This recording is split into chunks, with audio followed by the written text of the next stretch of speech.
John Lusk here of Lusk Archery Adventures. Serious testing, successful hunting. I've got another budget broadhead test for you today. And you know, periodically I go on Amazon, I check out some budget broadheads just to see if they're really worth their while.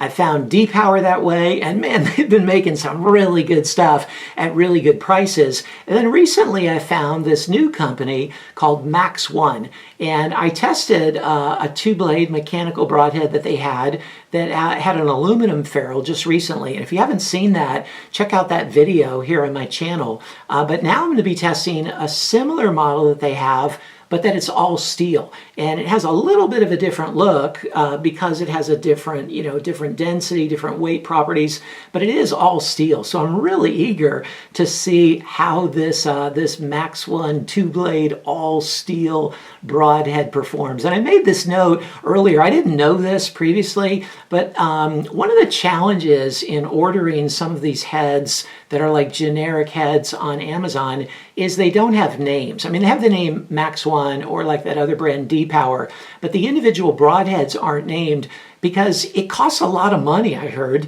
to be able to name the broadhead on there. Okay, I didn't know that, but there's some kind of, I don't know what it is, but there's some kind of rule that to name it, you have to have you have to pay a certain amount of money. So to save a lot of money that they pass on to the consumer, they just write a description of the broadhead rather than the name. So to make it easy, I'm going to put the link in the description of this video, and you can just link on it. That way you don't have to search for it. And these are really budget price for what you get. I know some people don't like to buy stuff from China. I get that. I understand that.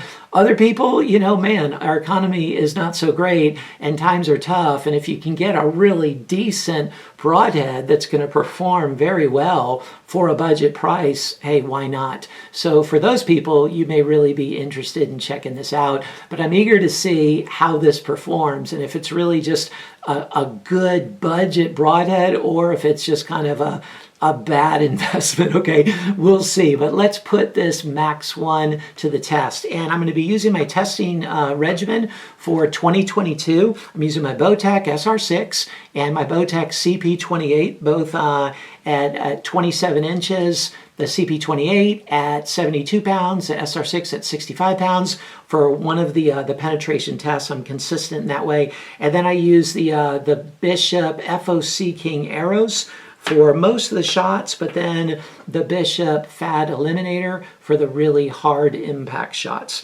So let's zoom on in here and check out some of the design features and specifications, and then put this Maxone all steel 2-inch mechanical broadhead to the test.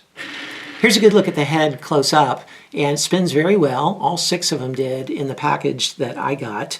And it's all steel. I like that. The ferrule is one-piece steel, goes into this chisel / cut on contact tip there. The blades are a 420 stainless steel that are 0.035 inches thick and have a cutting diameter in the open position of 2 inches. So this chisel tip has a lateral cut of 0.22 inches, then the blade's 2 inches, so the total cut 2.22 inches. Okay, that's a decent size cut. And the way the blades work is they're held in place by this little internal mechanism, like this piece of rubber in there. And I'm not sure exactly how it works, but there must be like a little snap in it, and the blades just kind of snap in place into that internal piece of rubber. So there's no O-rings, there's no retention collars or anything like that. So I'm interested to see how well the blades deploy upon impact.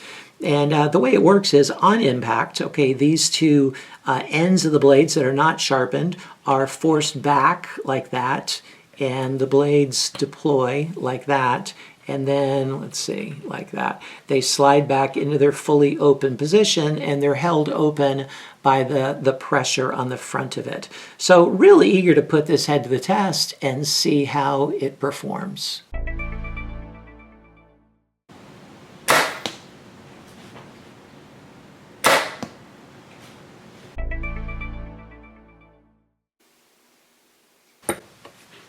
$200.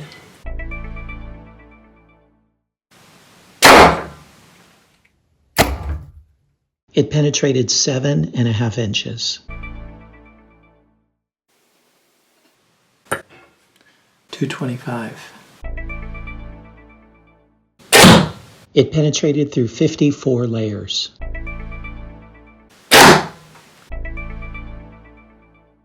Most mechanical heads without O-rings or retention clips don't open fully on this rubber foam mat. And so I use another test to test the opening that's more realistic and a little bit easier for them to open with stretched hide over a cardboard box. But these opened very well on this rubber foam mat. They got their full 2 inches of cutting diameter on the entrance. After 3 shots through the MDF, one of the blades got a slight bend in it. You can see that on the blade on the left, just a very slight bend. And then the retention system, those black rubber pieces inside, they bulged out just a little bit, but they still function perfectly well.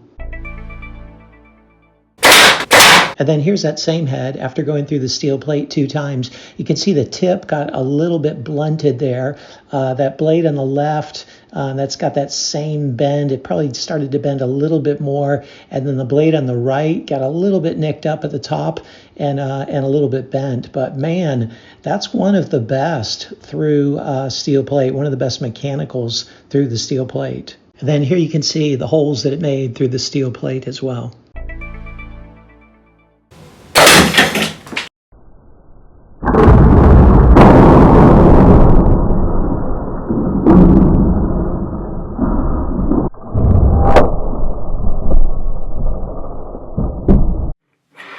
So here's the head after impacting the concrete, and as you can see, it really exploded on the concrete. Now, it did embed a big chunk of the tip into the concrete, and it went really deep. I couldn't even get it out. Then the 2 blades you can see came off, as well as this chunk of something there, and then the remaining portion of the ferrule. But, you know, even to make it to the concrete round is not so common for a mechanical head, because it's already gone through 3 layers of MDF and then through the steel plate 2 times just to make it to that. And most of the mechanical heads don't do that. So it's impressive that it got this far, but I'm not surprised that it couldn't hold up to a hard impact shot after all of that. So what'd you think of this Maxone all steel mechanical? Hey, you know, the aluminum did well, I thought, in my previous test. But man, this all steel did even better, okay? I was really impressed that it made it through the MDF 3 times and then through the steel plate twice. Not many mechanical broadheads. I mean, I can count them on one hand that I've tested. And I've tested many, probably about 100 different mechanical broadheads have made it through the steel plate 2 times, but this one did. Now, it kind of exploded on the cinder block. But you know, that's not that important. I just have these extreme tests to show the outer limits of what a broadhead can handle. And that test only accounts for 3 out of 100 points in my scale. But it did make it through the MDF and the steel plate and made it to the concrete round, which sets it apart from a lot of mechanical broadheads.